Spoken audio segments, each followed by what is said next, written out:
Assalamualaikum warahmatullahi wabarakatuh. Waalaikumsalam warahmatullahi wabarakatuh. Apa kabar Bu?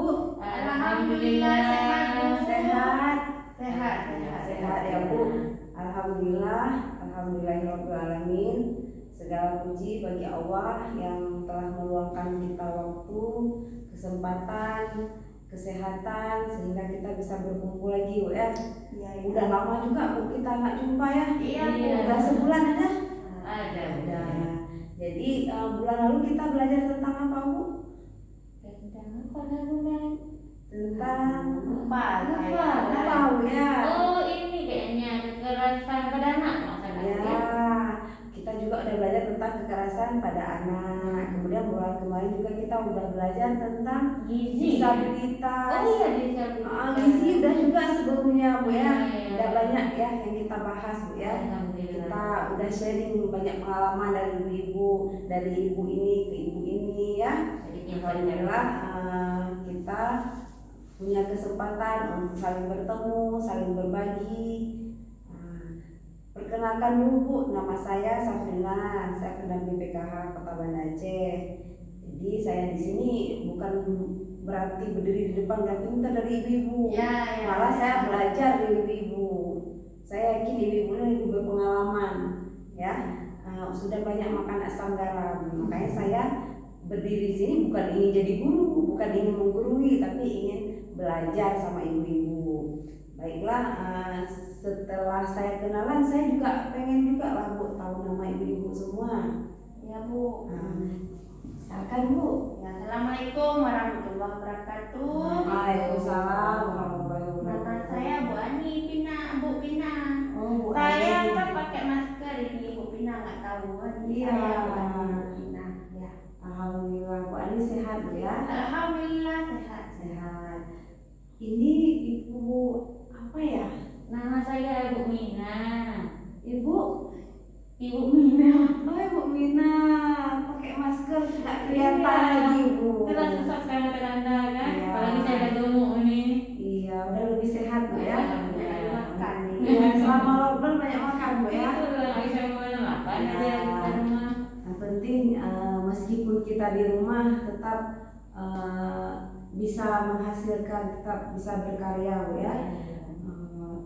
Ketika kita keluar seperti ini berkumpul, berbagi pengalaman, tetap pakai masker, jaga jarak ya. Oke, Ibu Mina sama Ibu Ani, kira-kira di rumah siapa aja yang tinggal di rumah Bu? Kalau di rumah saya Bu Pina ada anak saya, suami saya, ada mertua saya juga. Mertua Ibu Ani berapa umurnya Bu? Ada sekitar 60 ke atas lah Bu Pina kurang lebih. 60 ke atas Bu ya? Ada sampai 70? Kalau ibu saya, Oh ibunya lagi, berarti ibunya Bu Ani sama mertua satu rumah. kami rumahnya emang dempet-dempet. Oh dempet-dempet, jadi ngumpul semua Bu ya? Alhamdulillah, jadi kalau perlu apa-apa tinggal ke sebelah ya? Iya. Kalau Bu Mina siapa aja tinggal di rumah? Kalau saya sama suami, anak-anak, terus ada orang tua saya sendiri juga saya bawa ke sini ke rumah saya kan karena ada tua lansia kan. Iya. Terus ada kakek saya tuh lagi, Oke. yang kami panggilnya Abuci. Wah Abuci. Iya. Jadi Ibu Mina merawat ibu, merawat kakek lagi ya? Iya. Oh, kakeknya umurnya berapa tuh? Umurnya udah 80 lebih, tapi masih kuat ya. Masih kuat. Dia masuk kategori PKH kemarin nggak? Kemarin, iya kayaknya. Oh Masuk ya? iya. Oh, jadi kakeknya Bu Mina kan masuk kategori PKH. Aktif nggak ikut posyandu lansia? Oh jangan tanya lagi, orangnya super aktif memang. Oh. Kalau suruh diam nggak mau diam di rumah Pina. Jadi Ibu Mina selama ini membatasi nggak kakeknya sama ibunya pergi-pergi keluar? Selama ini kalau emang pergi keluar saya tanya mau kemana. Kalau emang ada itu kayak ikut yang posyandu atau apa tuh, saya kasih izin nanti didampingi sama anak-anak di rumah gitu. Tak didampingi Iya, ya? biar kuat kita orang tua kan, Iya. kondisi di jalan. Iya. Jadi Ibu Mina sama Ibu Ani hebat sekali bisa merawat lansia di rumah, Bu ya. Bisa merawat lansia, selain orang tua, ada mertua, ada kakek juga. Kita kasih tepuk salut dulu untuk Ibu Ani. Tepuk salut. Salut, salut. Salut, salut. Salut. Oke. Jadi apa yang dikatakan oleh Ibu Ani sama Ibu Mina itu sudah benar ya. Jadi di sini ini menurut WHO ya. Menurut WHO itu lansia umurnya 60 tahun ke atas. Nah, tapi lansia di PKH itu 70 tahun ya. Sebelum ini pernah menjadi 60 tahun, tapi ketika umur 60 tahun kategori lansia membludaknya jumlah penerima PKH lansia, kemudian diubah lagi menjadi 70 tahun. Nah, di dalam lansia ini ada dibagi 4 golongan, Bu. Golongan usia pertengahan itu 45 sampai 59 tahun. Kemudian lanjut usia 60 sampai 74 tahun. Lanjut usia tua 75 sampai 90 tahun. Kemudian yang keempat ini ada lansia sangat tua di atas 90 tahun. Seperti yang Ibu Mina tadi katakan, kakeknya udah lebih 90 tahun ya. Berarti dia masuk kategori lansia sangat tua. Kemudian lansia ini dibagi lagi, ada yang potensial, ada yang tidak potensial. Mungkin yang potensial bisa beraktivitas, menghasilkan, misalnya seperti nanam-nanam. Ada nanam-nanam kakek di rumah? Ada. Nanam sayur, nanam apa? Ada timun, tomat, kadang-kadang kamu dia di rumah. Iya. Karena saya lihat di rumah Ibu Mina tuh banyak tuh sayuran di pekarangan rumah. Nggak perlu beli, Bu ya. Alhamdulillah. Apalagi COVID kayak gini kan lebih aman konsumsi sayur di rumah ya. Nanti mungkin namanya ke rumah. Iya, nanti saya dapat sayur, Bu ya. Iya. Kemudian ada juga lanjut usia tidak potensial. Ini yang tidak potensial ini udah sangat tua, mungkin nggak punya kemampuan lagi untuk bekerja ya, nggak mampu lagi cari nafkah, sehingga hidupnya tergantung pada bantuan kita. Kemudian kira-kira kenapa kita harus peduli lansia, Bu? Karena kalau nggak kita peduli, siapa lagi yang peduli, Bu? Iya. Selama ini kakek itu ada nggak marah-marah di rumah?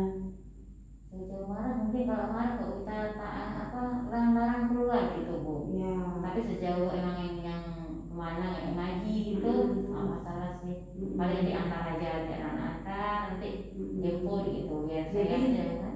Iya, berarti cucunya ikut berpartisipasi ya merawat lansia ya. Hebat kali Bu Mina ngajarin anaknya ya. Iya.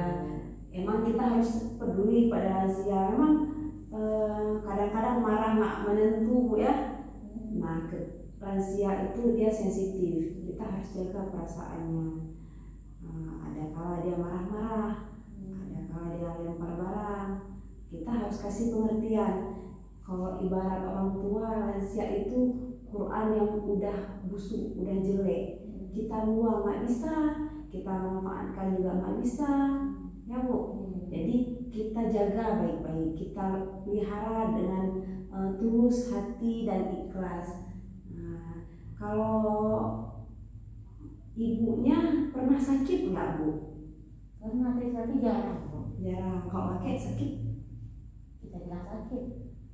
Jarang juga, kakek itu orang awet muda. Awet muda ya. Iya. Kalau Ibu Ani gimana? Orang tuanya ada pernah sakit di rumah? Nggak ada. Enggak pernah sakit sama sekali? Sakit kecil-kecil itu aja. Itu waktu sakit kecil-kecil itu Bu Ani ada nggak bawa orang tua? Ya namanya juga orang tua ya harus kita bawa lah. Mina nggak mungkin kita suruh pergi sendiri. Kalau misal nggak mau gimana tuh caranya Bu Ani? Saya rayu baik-baik. Iya. Namanya juga orang tua kan. Orang tua itu walaupun kayak mana ya dia marah kita diemin aja lah. Namanya juga orang tua kan. Harus banyak sabar Bu ya. Istilahnya walaupun pek-pek ke kita diemin aja. Iya. Emang Bu punya rayuan mau di samping lagi ya, orang mama mertuanya bisa diajak ke rumah sakit. Nah kadang-kadang kondisi permasalahan lansia itu kan ada secara fisik, ada biologis ya, kadang pendengarannya kurang. Kita kadang-kadang ngomong besar itu bukan berarti marah ya, tapi agar orang tua bisa mendengar apa yang kita sampaikan. Kadang kalau kita ngomong kecil kan nggak kedengaran. Nah ada juga gangguan gerakan. Nah saya juga ada yang lansia di rumah, tapi berbeda rumah dengan saya. Ini nanti saya rencana mau pulang ke kampung, beda kabupaten bukan? Jadi gangguan pergerakan, ada penyempitan saraf. Jadi kalau berjalan tuh agak susah. Tapi ketika kita ajak tinggal di sini dengan kami nggak mau, maunya di tempat sendiri. Itulah Pina, orang tua itu kalau kita udah merantau dia lebih nyaman rumah sendiri. Iya. Enak rumah sendiri. Padahal di sini rumah sendiri juga, Iya. tapi nggak pernah mau ikut. Mungkin di sana punya kebahagiaannya Iya. dibandingkan di sini. Di sana banyak kawan, bisa bercocok tanam. Kalau di sini kan nggak punya lahan ya, jadi kita nggak bisa memaksakan kehendak orang tua ya. Kemudian kadang-kadang ada orang tua kan nggak bisa melihat, penciumannya juga udah berkurang, kadang suka kencing sembarangan. Nah kita harus sabar ya. Kita dulu waktu kecil juga seperti itu ya, nggak ada pampers zaman kita dulu. Ada. Sekarang ada pampers. Zaman dulu kita juga pipis sembarangan, tapi orang tua merawat kita dengan penuh kasih sayang. Sekarang giliran kita merawat kembali orang tua kita seperti orang tua merawat kita dulu. Ya. Kadang waktu makan Bu, kan giginya udah ini, udah kurang kuat punya, ada yang udah ompong ya. Jadi kita harus memasak masakan yang lunak agar mudah dikunyah, mudah ditelan, dicincang juga agak kecil-kecil ya. Ini tadi udah kita bahas ya permasalahan saya ya. Udah juga buktinya ya. Ini juga udah kita bahas tadi cara menghadapi lansia dengan membujuk ya Bu ya. Yang penting sabar aja. Yang penting kita ketika ada permasalahan atau ketika ada yang mau kita lakukan, mintalah persetujuan orang tua. Walaupun kadang-kadang yang dikatakan oleh orang tua nggak sependapat dengan kita, tapi melibatkan orang tua agar merasa dihargai, merasa dibutuhkan. Kemudian lansia ada sering menerima kekerasan dan penularan. Ada fisik, ada verbal, emosi, finansial. Nah kalau fisik kadang-kadang kita suka mencubit, memukul, tapi insya Allah kita nggak ada ya. Cuma di film-film ya. Kemudian verbal dengan kata-kata mungkin menghina, nggak ada, mengancam, ada, membentak. Alhamdulillah kita kan memang kayak mana ya, peduli sangat lah untuk lansia itu kan.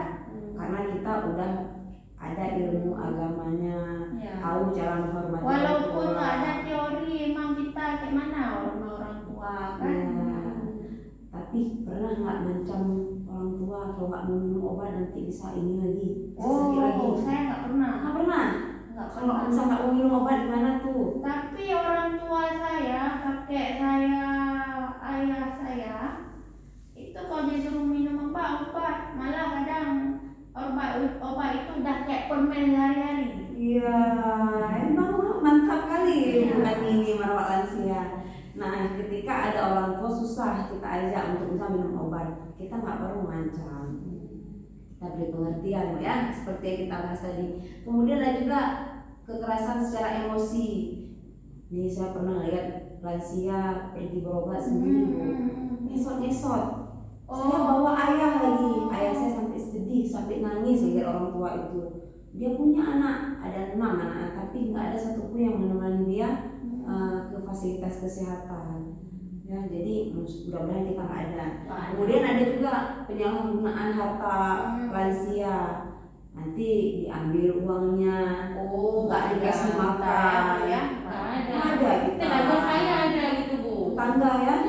Nanti mungkin ibu harus kasih tahu sama Kalau tetangganya, orang tua tahunya ada ya. baik-baik Bu ya. Susah Bu. Orang tua saya di rumah jangankan memanfaatkan uang lansia, nggak minta pun kita dikasih. Iya Bu. Mungkin orang tua kita punya kelebihan, Iya. melihat anaknya kekurangan, dia nggak mau merasa Betul, anaknya betul. selalu serba kekurangan. Kemudian ini Bu yang penelantaran lansia. Kira-kira kita pernah nggak melakukan penelantaran lansia? Membiarkan lansia tidak makan, enggak. Membiarkan lansia sakit, enggak dibawa ke dokter. Membiarkan lansia kesepian. Itu waktu saya kerja tuh Bu.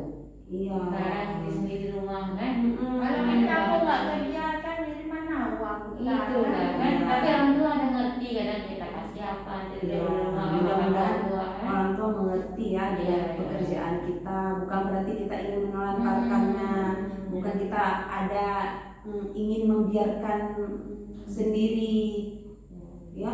Betul. Mengusir orang tua dari rumah pernah Nggak nggak? pernah. Nggak, ya. Udah apa kita gitu Bu. Nah, sekarang peran pemerintah mungkin sekarang udah banyak kita lihat ya, seperti membuat ram di rumah sakit. Kemudian toilet sekarang udah ada toilet khusus lansia sama disabilitas juga. Kemudian ketika lansia berobat di puskesmas itu diutamakan Tapi saya khusus lihat loket ini lansia. Bu Pina, saya lihat misalnya yang ramah untuk lansia. Itu kayak contoh maksudnya halte bus kan, itu saya kurang setuju dengan halte bus itu, nggak cocok untuk lansia dan untuk difabel. Nggak cocok ya. Karena terlalu tinggi. Tapi sekarang udah dibuat jalur landai kan? Walaupun ada jalur itu kan lain lah Iya. kan. Yang ada kecil itu Maunya sekarang busnya yang agak rendah ya, biar bisa Ada ini. cerita orang ini pergi ke luar negara orang lain kan. Busnya nggak perlu kita naik Iya. itu langsung dari bawah bisa. Iya, mungkin negara orang udah canggih Bu, nggak ada banjir ya. Iya. Kita rawan banjir mungkin makanya dibuat busnya agak tinggi, harus ada halte. Nah, sekarang kita sudah sama-sama berbagi gimana lansia, perawatan lansia. Nah, nanti ketika kita pulang ke rumah mungkin pernah terlupa, pernah abai ya, kita perbaiki lagi. Dan ada juga tadi tetangga Bu Mina kasih tahu baik-baik pengertian, orang tua kita dulu merawat kita dengan penuh kasih sayang. Kenapa kita harus seperti itu untuk orang tua ya? Itu aja ya pertemuan kita minggu ini ya. Bulan depan kita ketemu lagi Bu ya. Masih sanggup Bu, nggak bosan? Oh insya Allah Insya belajar Allah ya. ini kan. Kita sama-sama mengingatkan ya. Mudah-mudahan pertemuan kita ini bermanfaat. Lebih dan kurang minta maaf. Akhirul kalam. Wassalamualaikum warahmatullahi wabarakatuh. Waalaikumsalam warahmatullahi wabarakatuh.